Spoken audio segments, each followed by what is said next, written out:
Hey guys, in this week's episode, we are talking about Alex Garland's newest film, Men. Catching up on that, but before that, we're talking about The Sandman on Netflix, Westworld Season 4, and Better Call Saul Season 6.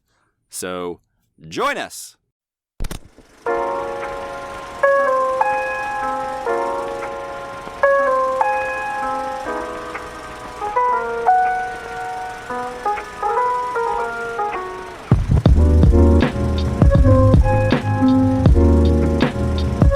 Welcome to the Casual Cinecast, powered by Cinelinx. My name is Chris, and with me as always is a man himself, or man, I don't know if he's plural or singular. Mike, how you doing?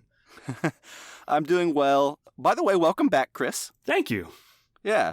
You'll notice there's no Justin today, listener, but he has taken the week off, but we are blessed with the return of Chris. Yeah, I had to, knock Justin off the list so that I could come back, but... Yeah, there's only room for two on this podcast. But anyways, yes, I think I am at the moment a singular man, but after watching the last 30 minutes of Alex Garland's Men, I don't really know what to make of anything anymore. Yeah, I hear you.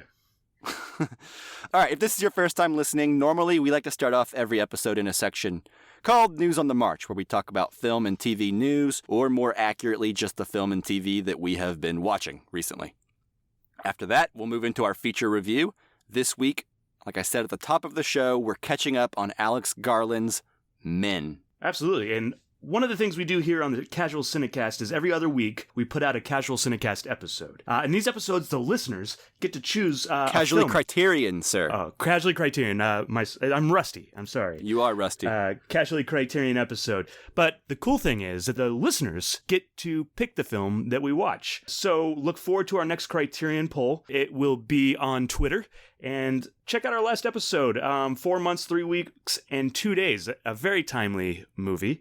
Yeah. And most recent winner, our next Casually Criterion, is going to be over The Gunfighter, starring Gregory Peck. Nice. That's a good movie. Which I'm very excited about. Yeah. And by the way, if you want to like, follow, or subscribe to our show on Facebook, Twitter, and Instagram, we're at Casual Cinecast. Our email is it's just casualcinemedia@gmail.com. And then if you have time, please leave us a review on iTunes, Spotify, wherever. It helps grow the show, and we would appreciate it. Thanks. Okay, now that we've gotten that out of the way, Chris, are you ready to go ahead and move into News on the March? I've been waiting for this all week long. All right. Then we won't make you wait anymore. Here we go. News on the March!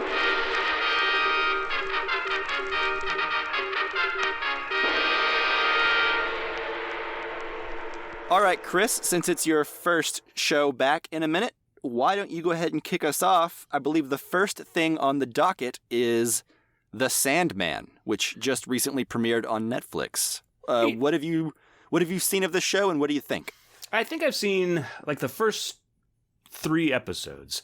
Okay. I finished with the Gwendolyn Christie episode, which I think is episode 3. Anyways. Interesting. I've only watched episode 1, moments before we started recording this, so that's where I'm coming from. I would actually be interested, here in a second we'll hear what you have to say, because that first episode feels very much like a prologue, just setting up the rest of the series for that. Have you watched any other Neil Gaiman shows like Good Omens or American Gods? I have watched all of Good Omens, which I thought was wonderful, on Amazon Prime. And then I have seen the first 1.5 seasons of American Gods and found it kind of unbearable. Yeah. American Gods was fun at first. I read the book a long time ago. I own the book, but I haven't read it. Yeah, like so many books. But, yeah, so I was a little worried about The Sandman and how it was going to go. And I know that Neil Gaiman is very...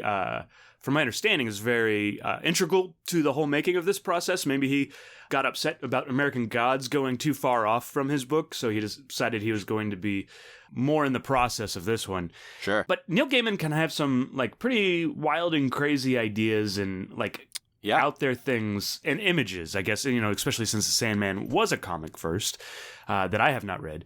But I enjoy this so far. And I enjoy the images and these big spectacles, almost like Tim Burton-esque type visuals that are going on. I think, especially in later episodes, he starts to explore more of the world or the universe, really, and you can kind of see it gets more interesting. Let me ask you, so what did you think of the first episode? For the first 5 minutes, I was underwhelmed and thought it looked kind of like a cheap Netflix show. Yeah. I hate to bash on Netflix shows, but I can't think of very many Netflix shows that like look as good as something on Amazon Prime or HBO, you know? Yeah, most of the time those things have to have been bought by Netflix, like Power of the Dog, for instance. And right. Yeah. Yeah, like some of their movies are great. Their movies they put out, but their series have felt really like mass produced. I guess. But I will say that after the first 5 minutes or so of The Sandman, I was hooked. I wouldn't say that I loved it, but I'm definitely intrigued and want to keep going. It doesn't really feel like anything else. You know? I don't know if you feel that as well. Like, it feels like a dark, weird fantasy world that I kind of want to get to know the rules to. Yeah. I agree with that. I think that it's really interesting, especially that first episode. You almost have to watch at the very end of the first episode. I don't know how far you went into the credits or like how Netflix does it. Yeah, they play a trailer. They're like on the rest of the season, and that's because like the first episode is more like a prologue. You know, like it's like this happened before he goes on his journey, right? You know, like and so that's why I was really curious as to what you thought, having just watched the first one and not gone any further. Like, because they don't even really establish the main character, the Sandman, very much in that first episode. He just kind of sits there quietly, naked in like a ball, like, but you see like the humanity around him. And I did find all that interesting. And I think it gets better from that first episode. So. Okay, well, cool. Then that's good news because I'm excited. I didn't get to see Gwendolyn Christie yet. In her horrible looking wig that I've seen in pictures. Yep, she's good in this. Yeah, well, that doesn't surprise me, but that wig is not good. No.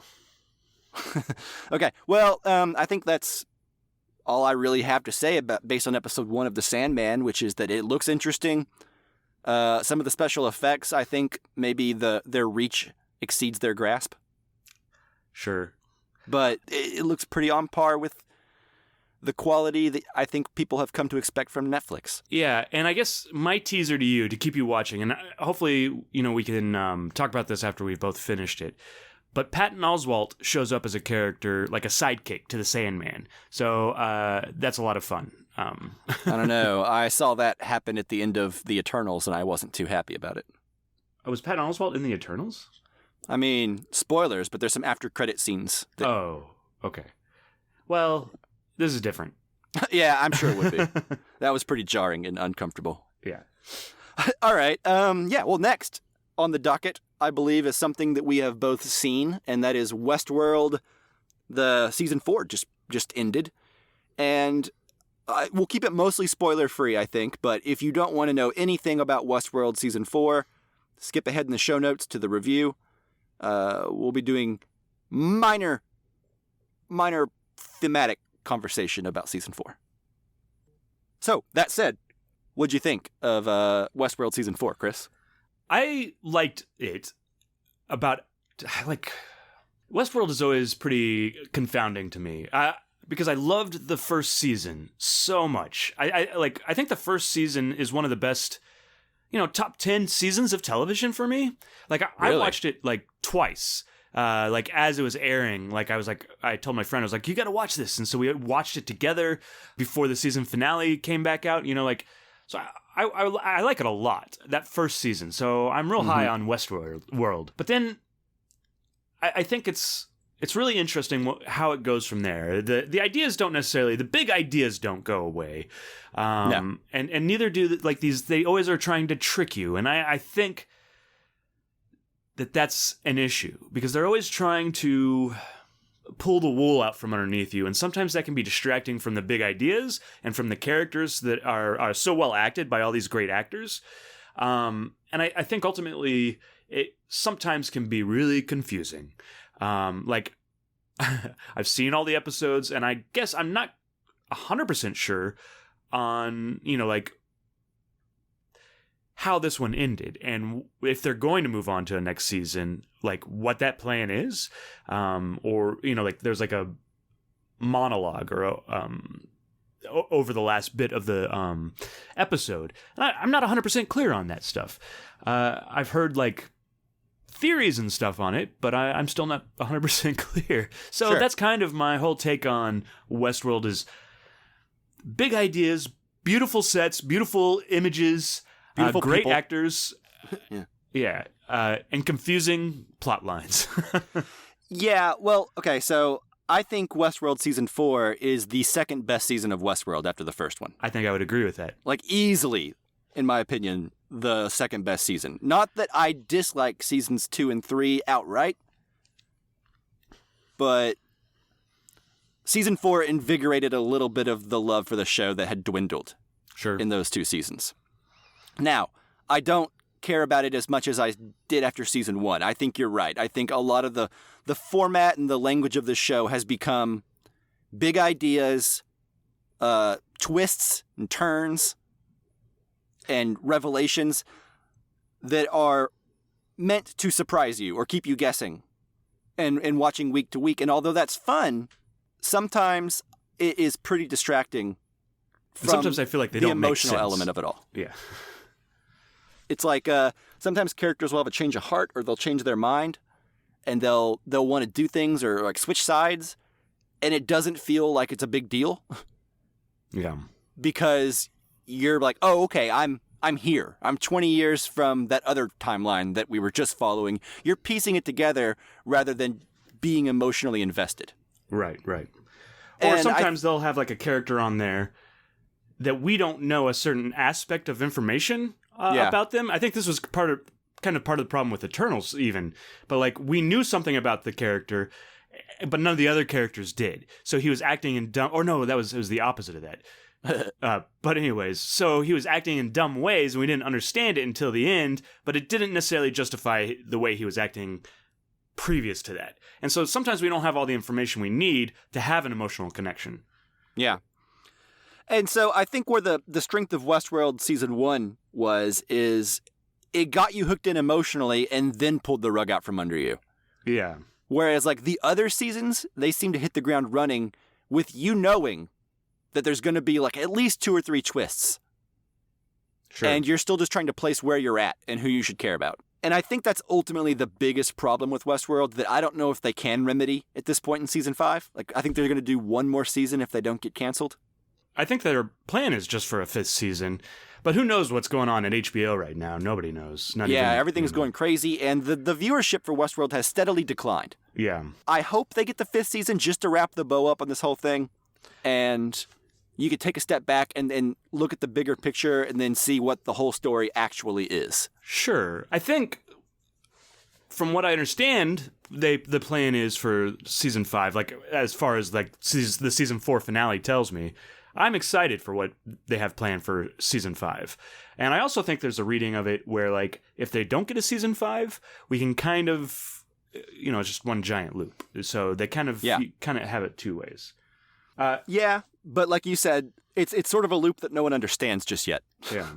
And I would say, did you ever watch Reminiscence? It came out last year. No. It was directed by Lisa Joy. Not very good.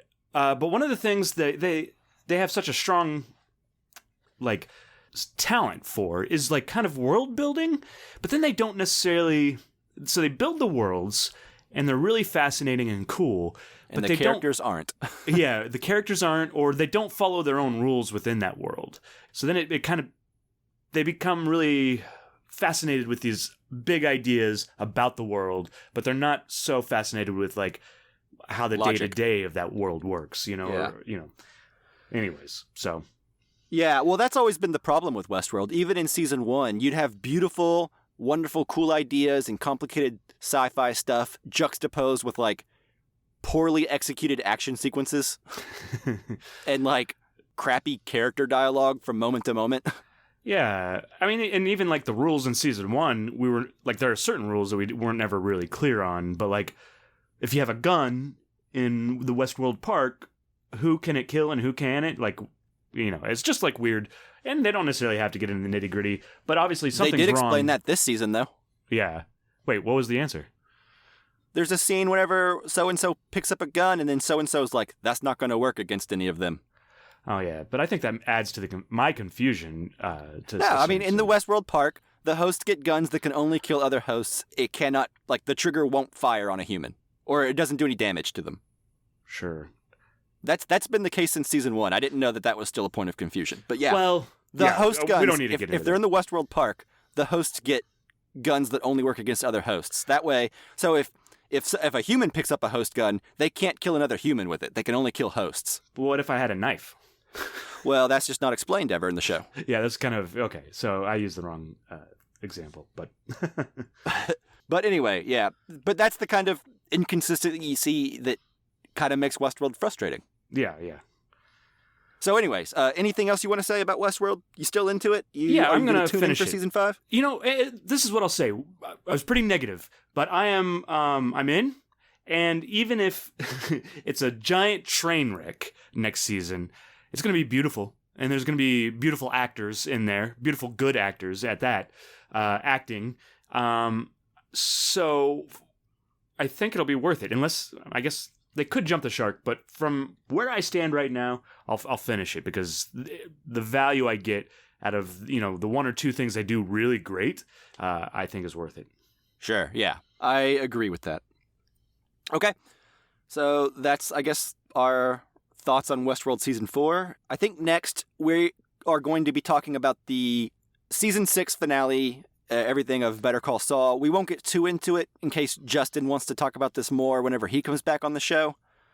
But since it just happened and we want to talk about it, let's do that. So, again, if you don't want to hear probably more spoilers than you got for Westworld, then definitely use the show notes to skip ahead. Yeah, go to ahead the main and skip review. ahead. Yeah. Yeah. Okay. Spoilers for Better Call Saul Season 6 starting now. Chris, what'd you think? My big complaint from Westworld was they don't get into the nitty-gritty of the rules of the world. Well, Better Call Saul is the opposite of that. Yeah, it's the complete opposite. In fact, it may have turned people off, not me per se, but about how nitty-gritty they get into the rules of the world, But I loved it. I love watching people do things well, it's really great. This whole show and experience, Breaking Bad started 15 years ago now, right? Yeah. And I didn't start watching Breaking Bad when it first came out. Yeah, I started watching whenever season 4 had literally just ended. Yeah. And I kind of binged the whole thing and then watched both parts of season 5 live. Yeah. And then we went to the theater and watched it together, the last episode, which was amazing. Yeah. So I have a lot of fondness for this world. And then I actually think I like Better Call Saul more. You are doing a rewatch right now, so it'd be interesting to hear what you have to say about that. But I have such a fondness that it's almost hard to be objective about this, which sure. Probably I'm not. But I think last week was kind of the climax of the show. The moment, and this is spoilers for last week's episode, but, where we thought there was a chance that he could kill Carol Burnett, right? Oh, you mean the week before last, the second to last episode? Yeah, the second to last, the penultimate episode. Well, it didn't feel right in the moment, but you were still scared. Right. I don't know if I ever believed it would happen, but for a moment I was like, surely not. Yeah, I was like, I thought, are they going to go here? Is this a thing that he could do? I thought that it was a possibility, right. And it didn't last very long, but I felt like that was the climax of the series, and then this is kind of the denouement. There's not necessarily a lot of surprising things that happen in this episode, especially like Breaking Bad, right? There's no gunfights, there's no Nazis, but it's emotional. And there's a courtroom, climax in this episode. Well, it's true to what Better Call Saul is. Exactly. And it was very satisfying. And the one other thing that I really wanted from this is to like how long will this sit with me? How long will I mull over the implications of these characters and I think I will for a long time. I think this is one of the best, two series, long form storytelling in the history of television. I really enjoyed this, and I feel really satisfied with where it is. And the more I think about it, the more like layers I peel back. So what do you think? Yeah, I mean, I'm right there with you. I have actually been saying for years that Better Call Saul is better than Breaking Bad. Yeah. I think I started that in the season 4 timeline of Better Call Saul. And I really, really enjoy Better Call Saul. It's not for everyone, but man, it is so worth it. It makes Breaking Bad better. Breaking Bad makes this better. Yeah. You know, there's even the El Camino movie, which is referenced in this. So between those two series and that movie, like there's no weak link there. You know what I mean? Like it's just strong, solid storytelling the whole way through with quality writing, with writers who care. And yeah, Better Call Saul, I think, works as sort of the finale. Even though it started as a prequel, it sort of ends as a finale to the whole shebang. Yeah, it does. And that's interesting too, but yeah. Yeah, I mean, like, there's characters that come back that kind of got done dirty in the finale of Breaking Bad. Mm-hmm. And it doesn't feel like there's a little bit of fan service there, but like there's a logical reason. Yeah, I didn't like, feel it as like fan servicey. Right. Yeah. So anyway, it's just really fascinating. You get to see some fan favorites, or at least one of my favorite characters from Breaking Bad, come back and get a little bit of closure. And, she gets to do some fun acting and eye rolling whenever Jimmy McGill and Saul Goodman starts doing disgusting behavior. And my God, how good is Bob Odenkirk? Like, he's great. He's so I love that guy. You know, I just love Bob Odenkirk. Ray Seahorn, so good. The finale of Better Call Saul, the way it ends the character of Jimmy McGill, to me is just so satisfying. That shot. Finger guns? Well, the finger guns, but I was going to say... the shadow, the smoking cigarettes. Shadows, yeah. The callback to the early days of Better Call Saul. Yeah, I think... I'm just really satisfied with it, and I will probably be thinking about it more. But it's... On all levels, I think that this show... whether it's production or, like everything just fell into place at the right time, just right there. And one of my favorite things I think about Bob Odenkirk and him being in this show is like, you remember in Better Call Saul, like there's that scene where like he's like wrestling with Walt or something like that. And then he's like, oh, this is acting. Like, he's like, I was just, being funny before, but this is acting, and he kind of discovered like this kind of dramatic acting, and I love that for him, and I think that's a lot of fun, and he just really was a giving actor at that too. Like he wasn't selfish about, oh, I'm the lead of the show.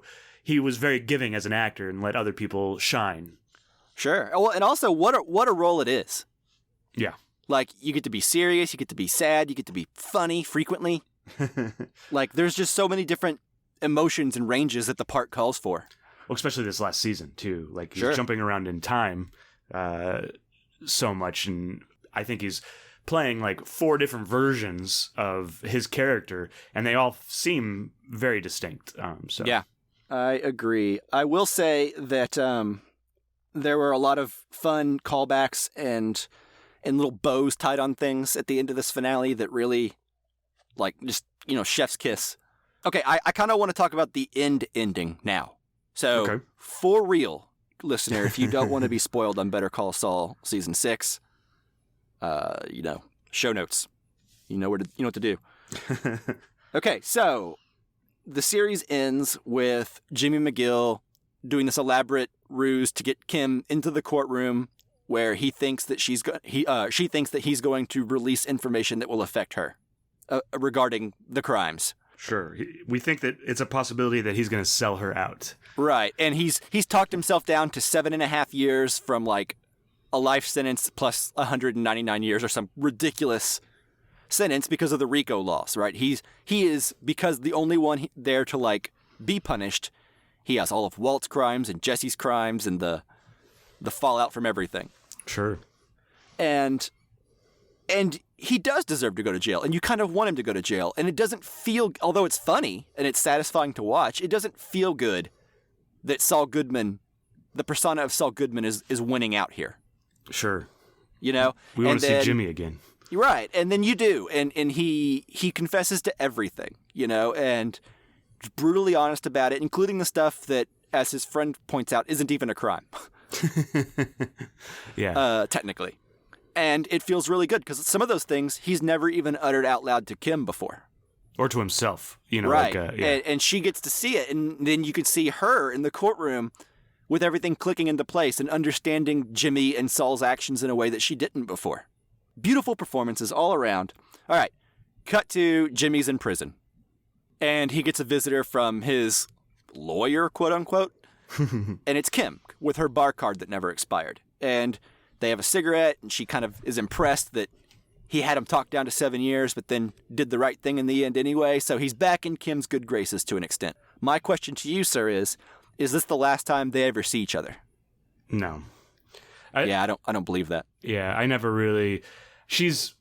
So my first read of the scene was like her bar card doesn't expire, that she's a lawyer. That's kind of what I thought that was. And then, in listening to other podcasts and reading, they were talking, there's a document that you get as a lawyer that doesn't expire. So she's kind of pulling a con on her, right now, which I also find interesting for her character, because she, put herself through purgatory and wouldn't allow herself to make decisions because she was so afraid of what the results of those decisions would be, from that previous, right. Howard Hamlin stuff. And so I like the idea she's going to be going there like on a weekly basis and they're going to share a cigarette, and I like that. Yeah. I don't know about a weekly basis, but I can definitely see like multiple times a year. Yeah. Monthly, there's some sort of schedule, I think. Right. And I honestly, although getting off early for good behavior for 86 years is not likely to make any significant difference to Jimmy's life. No. I just don't see him dying in jail for some reason. I don't know why, but maybe he will. I don't know. But anyways, I love the bittersweetness of the finale. Yeah, it could not have ended stronger in my opinion. Yeah, you're right. And there's back to his confession. I really enjoyed that confession and all that it entailed, because it not only did it cover Chuck and but it also included the Walt stuff and how he was very similar to Walt. Walt just wanted to take credit. I'm Heisenberg, and that's what he loved, right? And for a second, I thought that's what Saul was going for. He's like, you know what? I'm the one. Without me, what would have been nothing. I made nothing. It all happen, yeah. Yeah, and I was like, oh, is he just doing this for credit? Why is he doing this? And I was afraid that he was going like Heisenberg, if I'm going to do this, I get credit for it. And so, is there a part of him...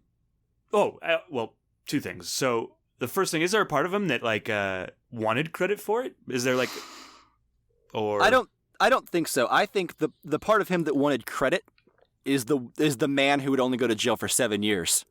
Sure. While blatantly being insincere. Yeah. That's the Saul Goodman. That's what Saul Goodman wants, right? He wants to pull a con, have people know that he conned them, and still get away with it and get his ice cream every Friday. Or his mint chocolate chip Bluebell or whatever, Yeah. That's better. That's Saul's version of going Heisenberg, in my opinion. Sure. Then, whenever he realized that Kim had the courage of her convictions and did do the right thing, I think it's immediate shame and concern for her. There was never a moment where Jimmy was going to let that happen. You know what Jimmy, I mean? And that's the question. Is is he Jimmy or Saul? Well, I think he's Saul up until he realizes what Kim did, and then Jimmy immediately wrestles Saul Goodman to the ground and is like, "I got a plan." Yeah. You know what I mean? It seems like once he hears that Kim did that, he stops all the conniving and the scheming. At least we don't know that at first, but in retrospect, he does. The only scheming he does there is to get Kim in that courtroom so that he can do the right thing. Sure. Yeah. I also at the very end, we've had Jimmy McGill, we've had Saul Goodman, and then we've had Gene. But at the very end, we get one last persona, and it's James McGill, the respectable, the guy that has, her respect, You know, that maybe could have had Chuck's respect too, but Yeah, what does he say? Like, I could have tried harder. yeah, and that's why, like, I really like that interlude that they had with Chuck, where Chuck is actually kind of being a nice guy. Yeah, well, you realize that Chuck, I think, well, from what I understand, is that that scene takes place before the first episode of the series. Sure, yeah. And I think what you're seeing in that scene is Chuck gives Jimmy a hard time because he doesn't want Jimmy to be slipping Jimmy about the ice. He's like, did you steal all that ice from the hotel room or whatever? Yeah. And then Jimmy's like, you'll just never know or whatever. And then Chuck's like, well, do you want to sit down and talk about it? And then Jimmy kind of brushes him off. Yeah. So it's like, there were times where yeah. Chuck reached out and tried to really connect with Jimmy, and Jimmy, brushed him off. Yep. And so it's like, yeah, he could have tried harder. It's like he was upset with Jimmy, but that's because anytime Jimmy was around, it was always in the context of his cons or his schemes or something like that, or necessity to take care of his brother. Yeah. It wasn't because, like, he wanted to be his friend or wanted to, like, open up to him. Sure. Yeah. So, Just anyways. really great stuff. Yeah, beautiful stuff. I love it. I'm trying to I think figure it's out... interesting, the difference in the shows, right? Okay, so the last 2 episodes of each show, Breaking Bad and Better Call Saul, were directed by Peter Gould and Vince Gilligan and written by. But they're reversed. Okay. In Breaking Bad, you had that Granite State episode where Walt goes, and vague spoilers for the end of that show, he goes and he does chemo in a cabin for a little while, and like it's a really quiet, understated episode right before the finale. And that was directed and written by Peter Gould, who directed the finale of Better Call Saul. So, anyways, I think it's interesting that Vince Gilligan gets a lot of the credit for these shows. Yeah. But I think Peter Gould is the unsung hero who really cares about character and quiet moments. Sure. Have you seen a picture of the two of them? They look like brothers. Yeah, I mean, maybe, except Vince Gilligan sounds like a likable redneck. Yeah. It sounds like it's from the West or the Midwest for sure. Yeah. But yeah, I think you're right. Peter Gould does the quiet episodes, and while Vince Gilligan, we get the bigger episodes, more action in them and stuff, which are both good in their own right, but just different skill sets, Yeah, absolutely. But anyways, I'm very grateful to the entire Better Breaking Bad universe. So, yeah, you're right. I think satisfying is the best word for it. So just a real quick, and we can cap it off. So you've been watching Breaking Bad now, right? Yeah, I'm on season 4. Okay, so how's that going back? Do you still think Better Call Saul is better, or how does that change your opinion, or does it? Yeah, I mean, ultimately, I think Better Call Saul's this sounds very pretentious, but it's probably the more adult show. Mm-hmm. Like Breaking Bad, I think literally anyone in the world could like. Because it just moves. It's like an adrenaline rush from the beginning. Yeah, it's a crime story. Yeah. Better Call Saul is a character story. But, that said, so much more of Breaking Bad is interesting.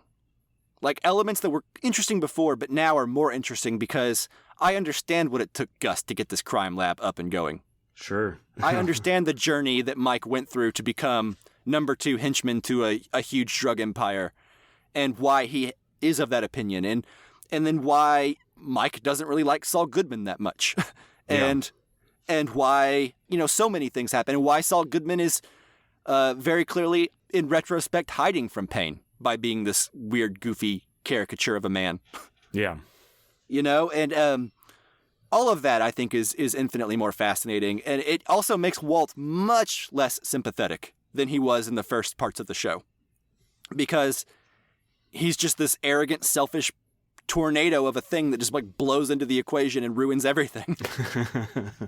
In my opinion, the shows just complement one another perfectly. Awesome. I think I might start Better Call Saul again because there's aspects of it I don't remember as much, that first season. Well, what you should do is go all the way up until season 6, episode 9, where the smash cut to Saul Goodman happens, then watch the entirety of Breaking Bad, and then watch the last 3 or 4 episodes of Better Call Saul. I think I might try to do that. After I watch Breaking Bad, I might watch the finale again just to get... Because they talk about and reference the events of Breaking Bad so much that if you watched all of Breaking Bad and then went into the final episodes, of Better Call Saul, it would feel like the same story. Yeah. And then also you got to throw El Camino in there too. Sure. Yeah. Okay. All right. I think we're done now, right? Yeah. All right. I wish Justin could have been here for this, but maybe we'll get another conversation with him down the road. Yeah. All right. So without further ado, let's get into the main event, our discussion of Alex Garland's Men, starting now.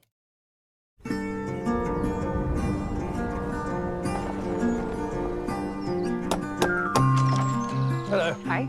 Mrs. Marlowe, yes? Harper, yes. Do, come in. The words I have to say. It's a beautiful house. But they're Will true. it just be you staying, or Excuse me? Mrs. Marlowe? No? No. Until you give your love, there's nothing more that we can do. Apple from the garden? Yeah, it was delicious. No. Mustn't do that. Forbidden fruit. Oh, God, sorry, I'm joking. Oh.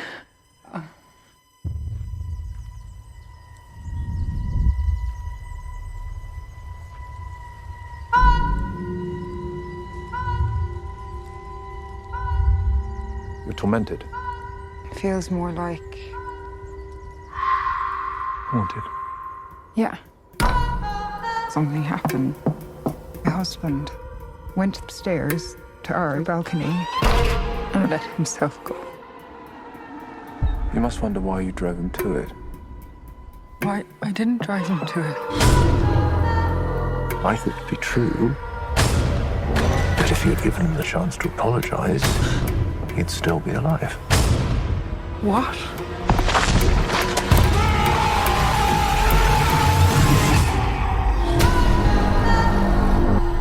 A man followed me out of the woods.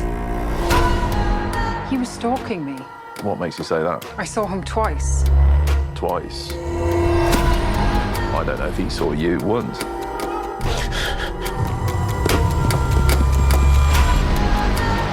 Want to play a game? You hide, I'll see.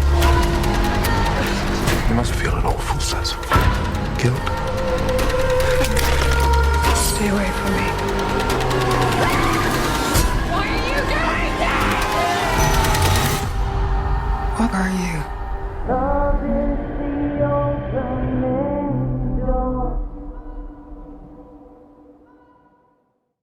All right.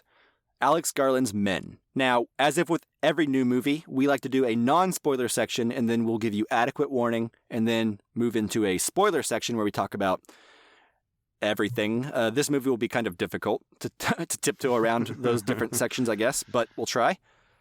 Men was directed by Alex Garland. It stars Jessie Buckley and Rory Kinnear. The IMDb synopsis says, a young woman goes on a solo vacation to the English countryside following the death of her ex-husband. Yeah, well, I think that's accurate. Yeah. Vague enough.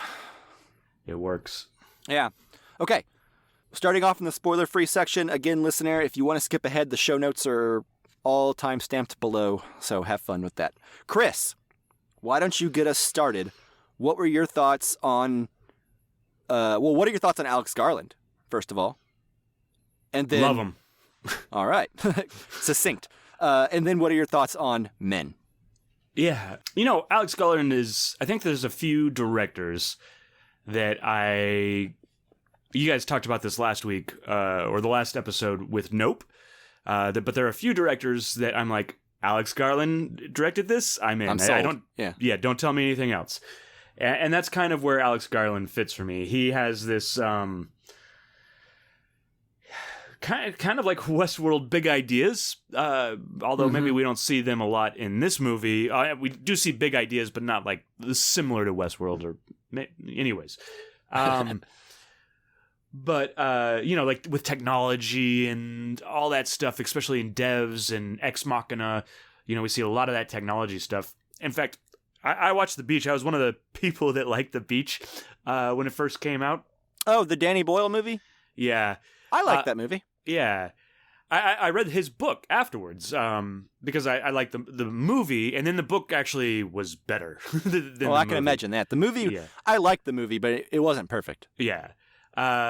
And I don't think Alex Garland actually he just wrote the novel that was based on it. And then he went on and did, like 28 Days Later and stuff like that. So yeah, I'm in for whatever Alex Garland. I'm probably in for whatever Jesse Buckley does next too. And I don't even, if that makes sense as far as just like an actor being in something, I'm in for that. Yeah. And this movie didn't disappoint. It's probably closer to what was the movie he just recently did right before Devs?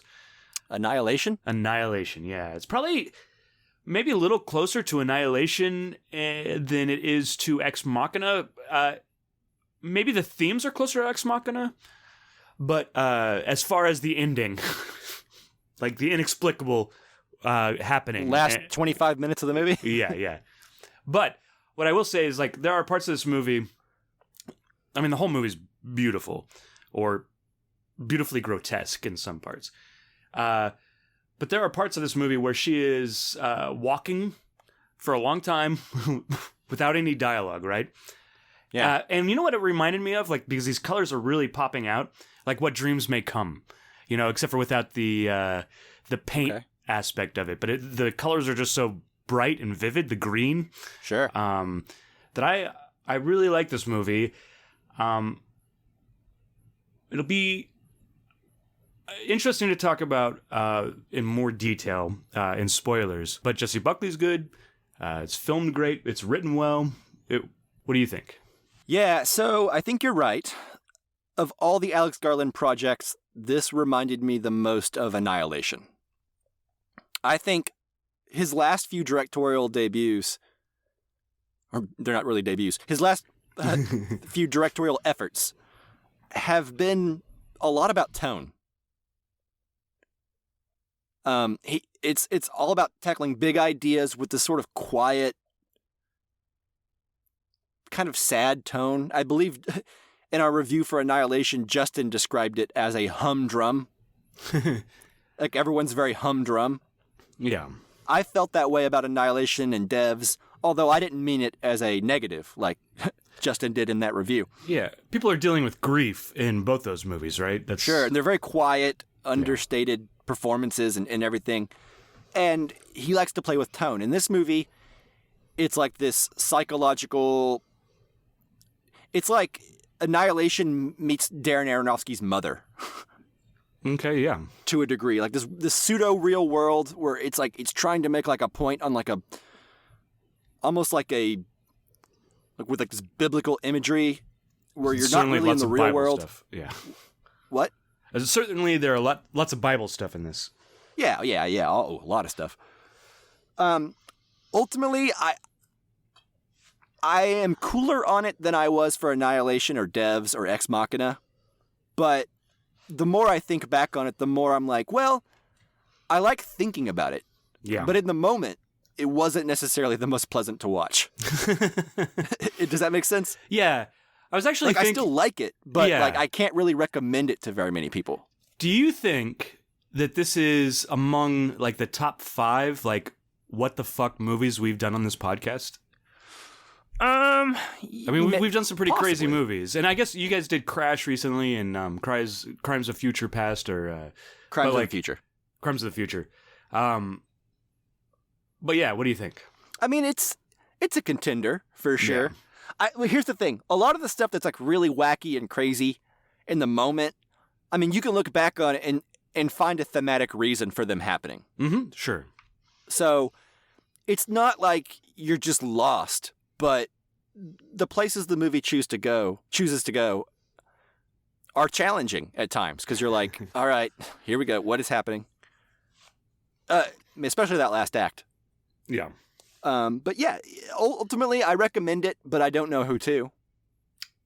Sure. If you watched, I'd imagine like Crash or Solo or yeah. I mean, not that this isn't gross like Solo is, but like it's a challenging movie like Solo is. Sure. Yeah.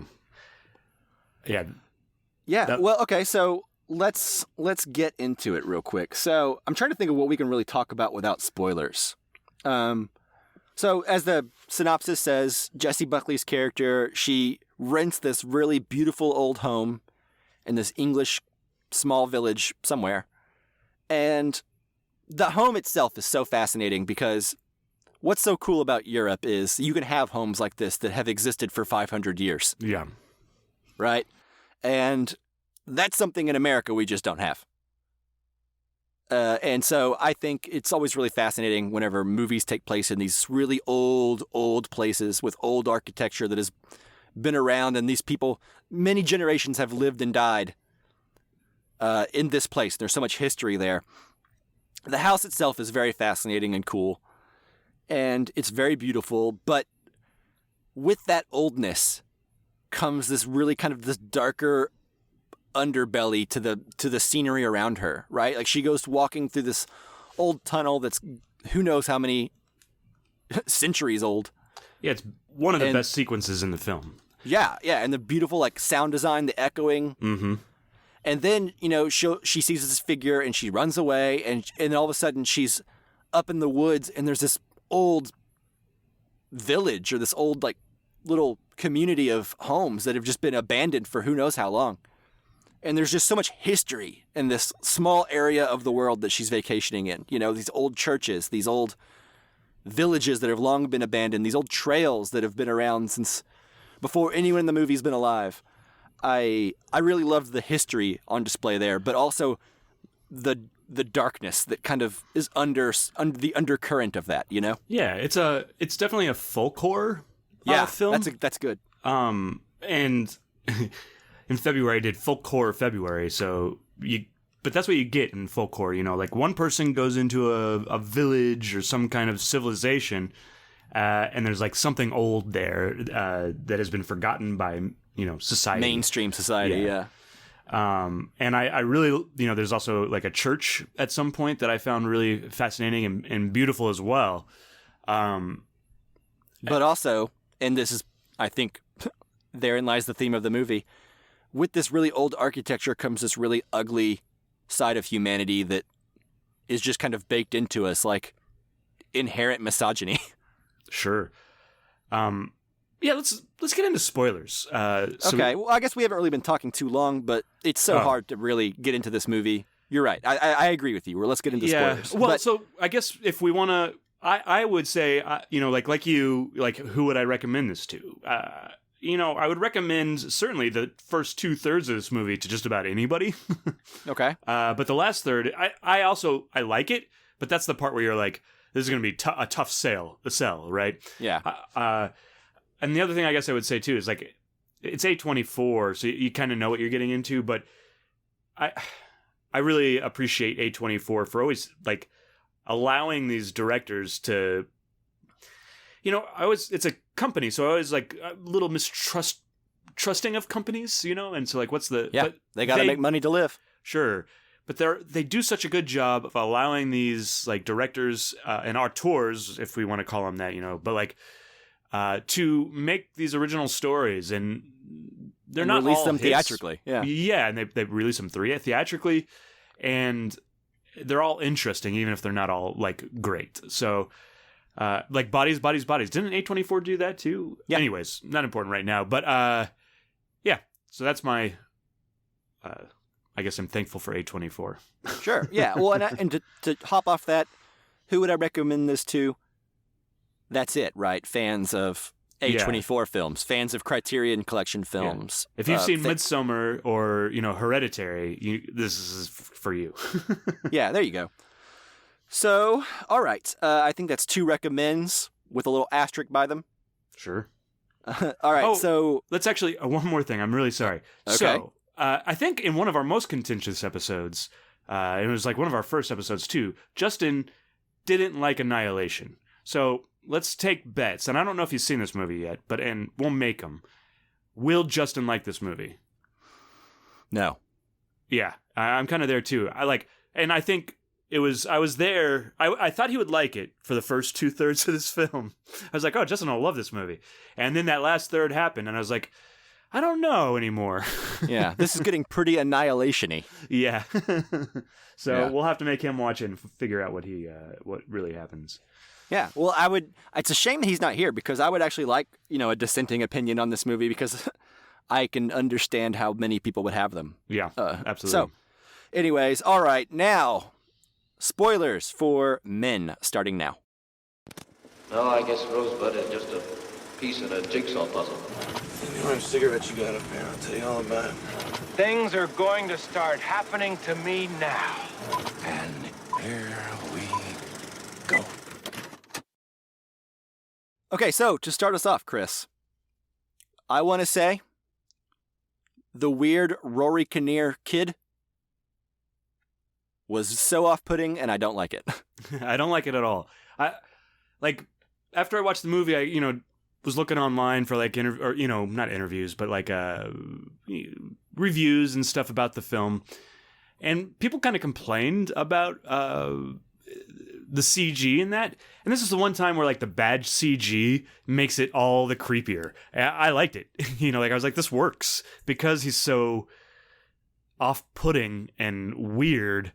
Like it's on a little kid's body and you got Rory Kinnear's face on it and it doesn't fit. Like it fits enough, but it's just like, please stop. Yeah. Well, here's the thing is it's kind of hard to tell if it looks bad or if it looks that way intentionally. Sure, yeah. And I think that's where the line gets confusing for people because part of it does look bad. Like you don't believe it for a second. You're like, that's unnatural looking. Yeah. But I think a lot of people, it's like, how much do you believe that was from lack of skill or what? You know what I mean? Sure. And it's kind of like if Polar Express were a horror movie, it would work really well because nothing looks right in that movie, Sure. So I think that's kind of where it's at. I don't think it's necessarily bad CG, or if it is bad CG, it works fine. It's off-putting enough that it's in that, what do they call it? The Uncanny Valley? Yeah. The Uncanny Valley, yeah. And so it feels weird and it doesn't look right, So I want to talk about the that like long walk that she goes on. Okay. Because there's not a lot of talking, at least in the first half of this movie. And how like Jessie Buckley, I think, kind of carries that. There's no talking, but you're interested in what she's doing. And she goes like that tunnel, the way they shot that tunnel is really great. The movie's worth it just for that tunnel sequence, I think. But what did you think of that? And how did you? I don't know. Like, how did you feel about all that? Yeah, well,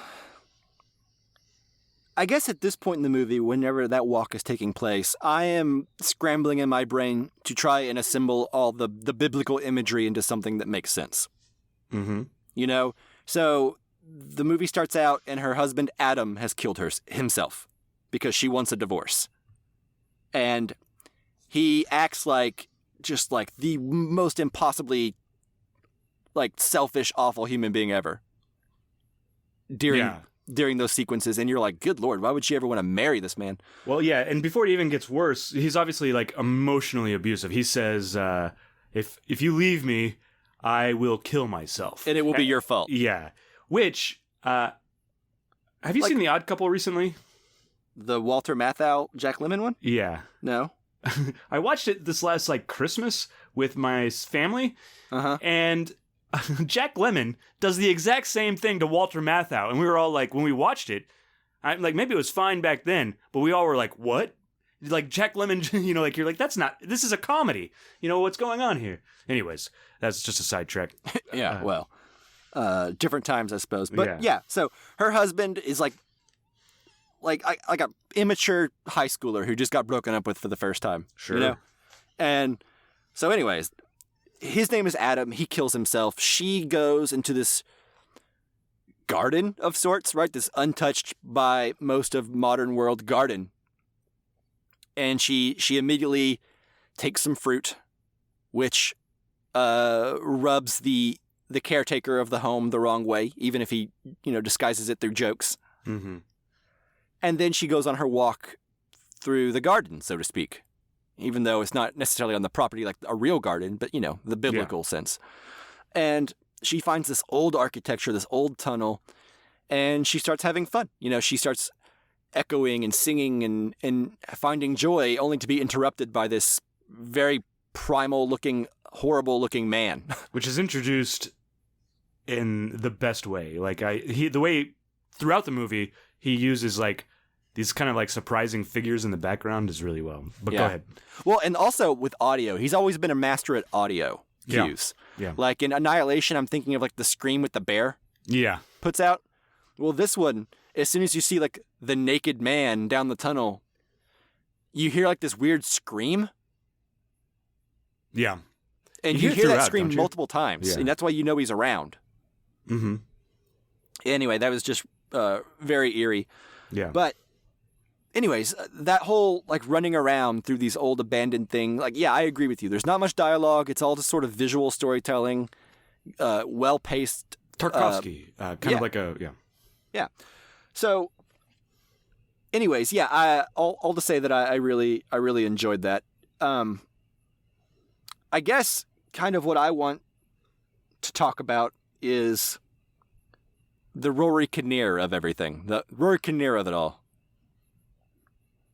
What is your interpretation for all the Rory Kinnears out there in this world?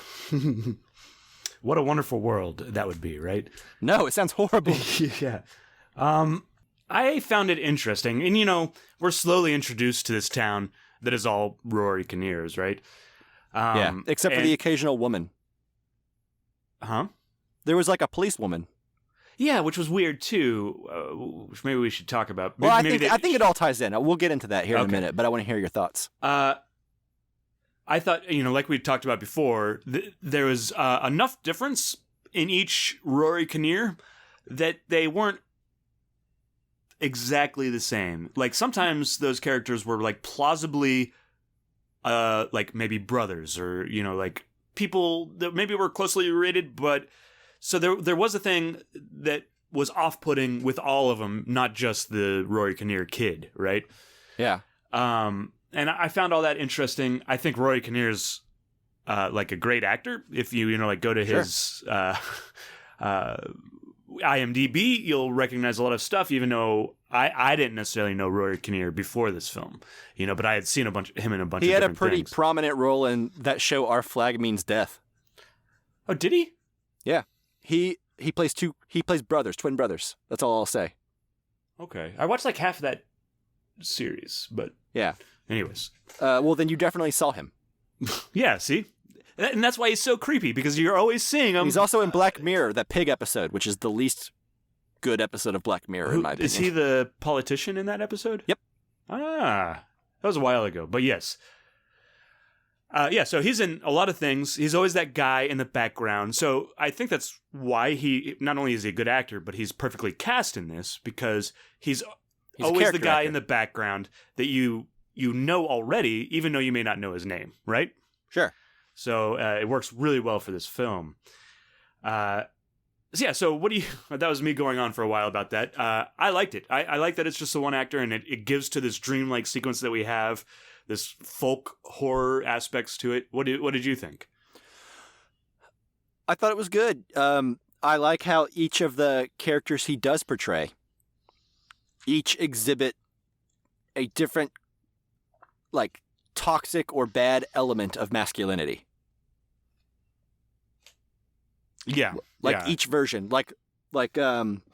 I'm thinking of like the groundskeeper guy who's like, my dad told me at a very young age that I wasn't military material. Well, I guess I'll go prove him wrong by being overly brave when I don't need to be, or, one of them, or that one also insists on carrying her bags whenever he's having a hard time. He doesn't want help, He's like the nice chauvinist. Right. And then one of them's a juvenile who's sort of like this incel stupid jerk bitch, who calls women stupid bitches when they don't want to hang out with him. Sure.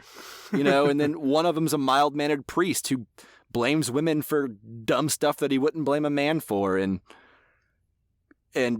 is sexually repressed and creepy. Like they all have something about them that is like an unfavoring quality of men. Sure. And they all, I will say, I think, well, maybe this is me bringing, but like they all have like an expectation that there's like she's supposed to like them. You know, like she's supposed to give them something without them actually doing anything for it. Does that make sense? Even if it's not give them something, she's expected to behave in certain ways that don't upset them. Sure, that's what I kind of mean. Is she's expected to do things in and not break up the peace where she that makes sense. What does the priest say before he starts getting uber creepy, where he's like, did you give him a chance to apologize? And it's like, that's not the point. Yeah. Well, he wouldn't have, maybe if you had to give him a chance to apologize after he hit you. Yeah, let me put my hand on your thigh. Yeah, well, that's also, yeah. So, yeah, and then therefore, I think there you start to get into why the Rory Kinnear of it all is. Men are the same. Even if they're different. Yeah. They're the same. And the generational trauma and toxic masculinity that they pass on and those wounds they carry are generational. Right? A badly behaved man who is a misogynist to some degree, like all of the Rory Kinnears in this movie are. Yeah. They're only going to create further.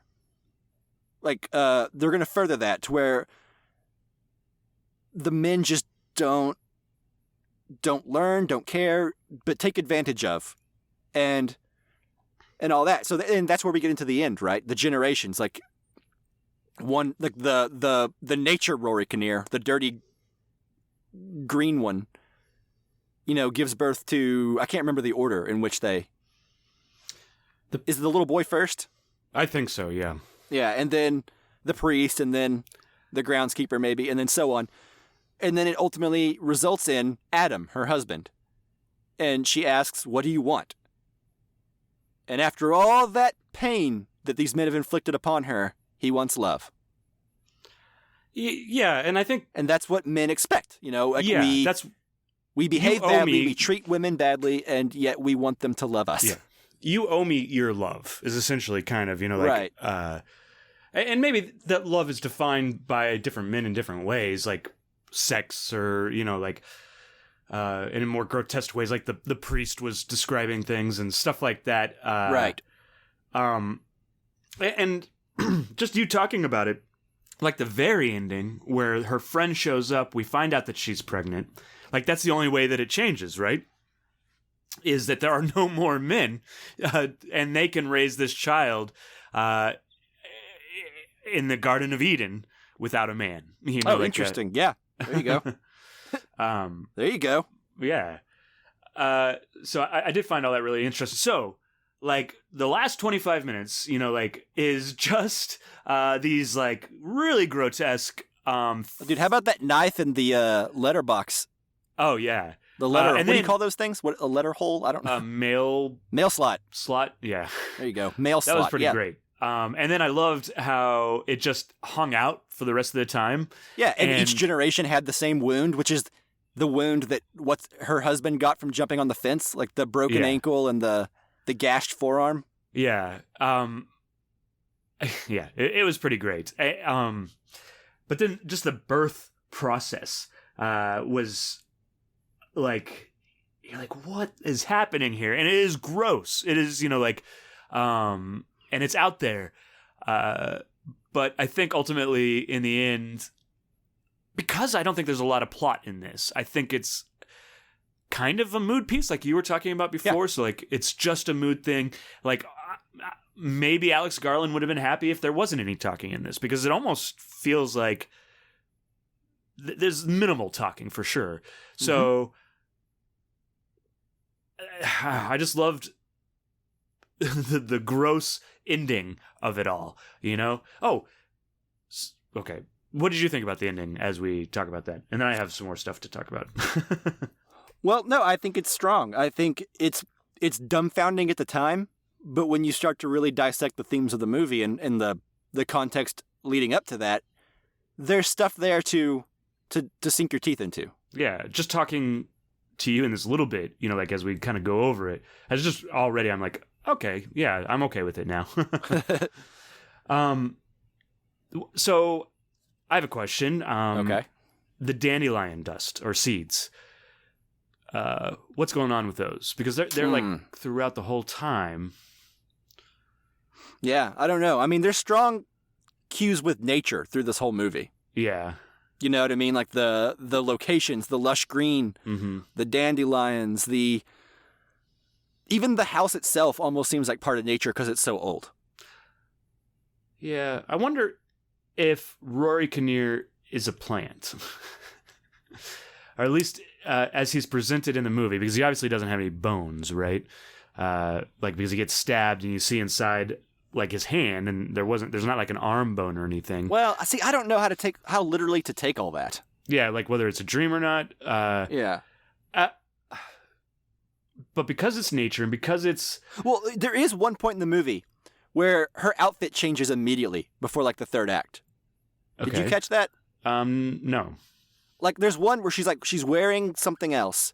And like then almost dress? like something flashes, and then she's wearing that pink dress that she's wearing throughout the rest of the movie that looks to me to be old.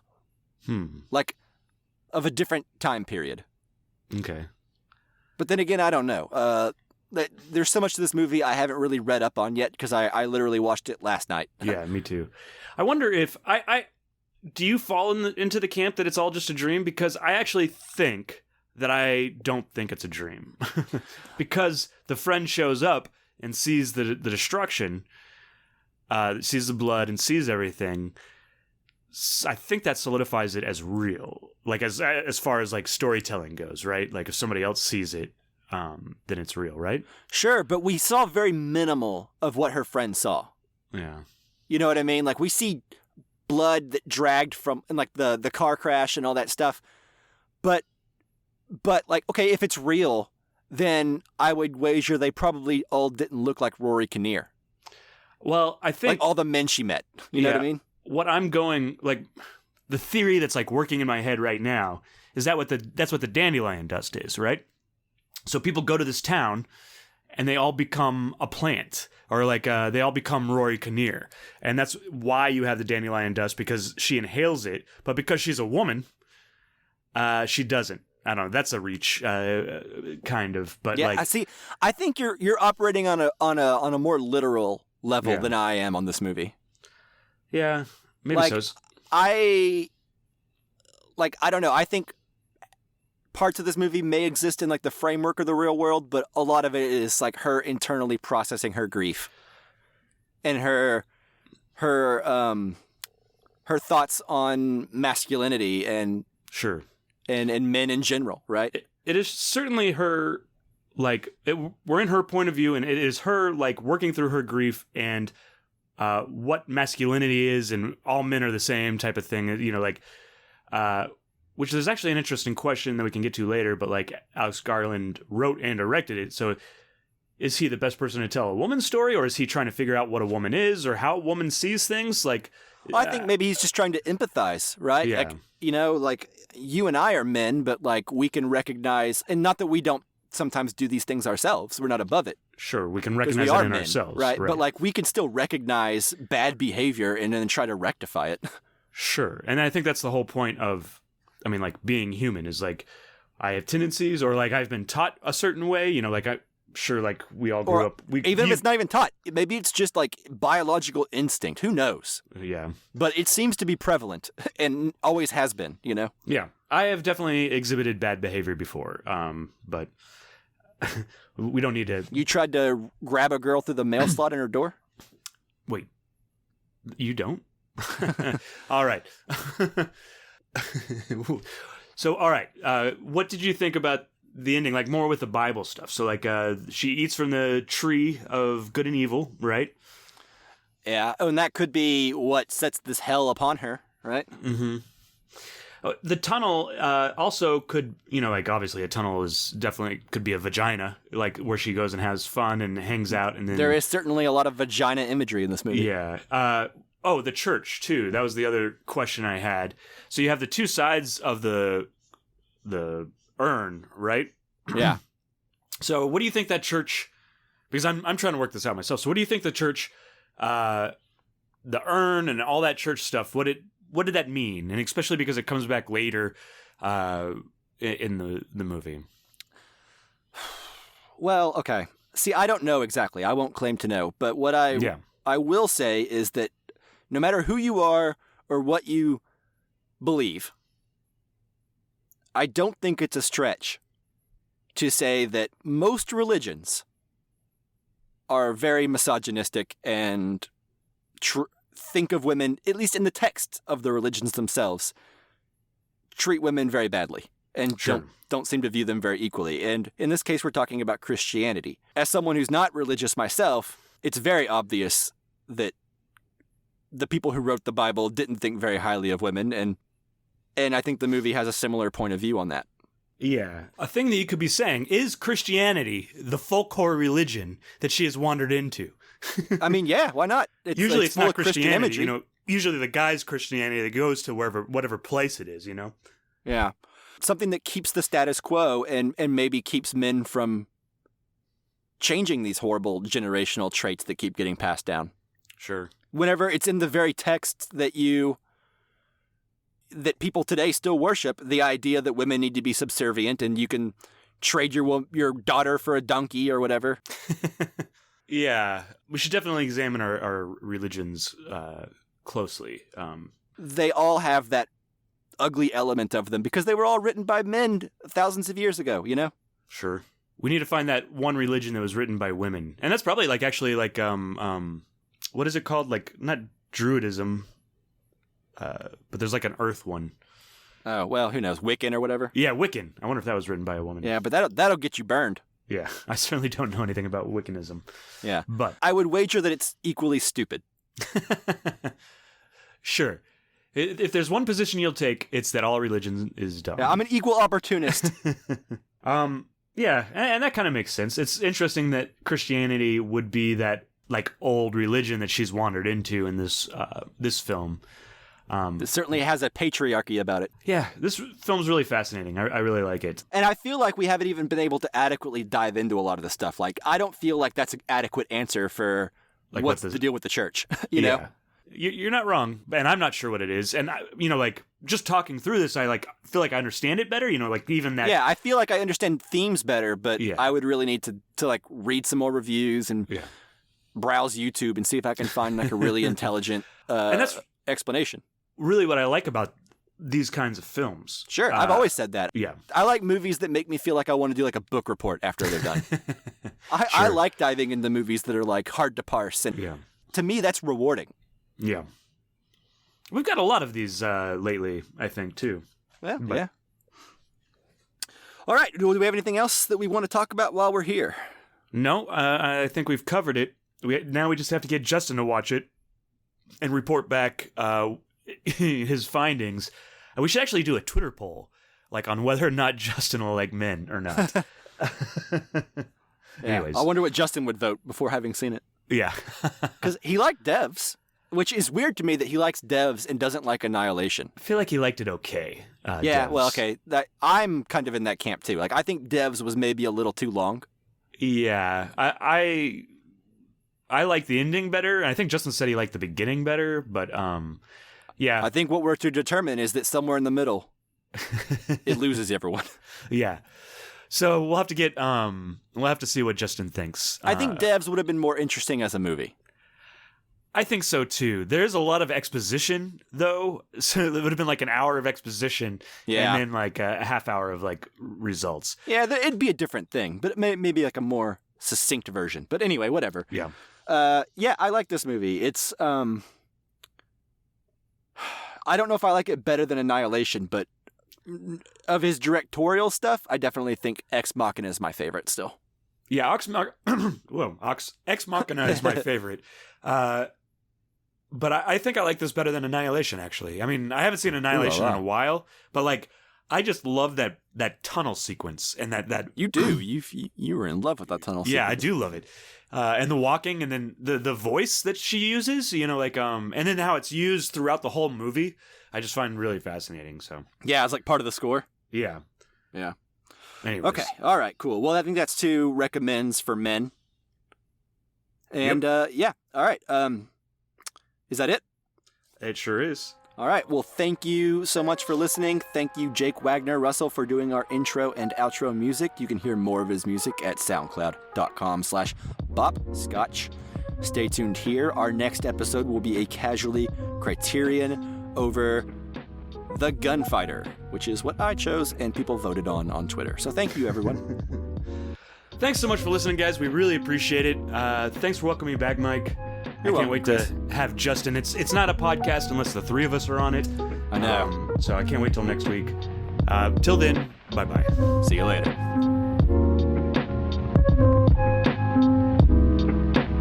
Thank you.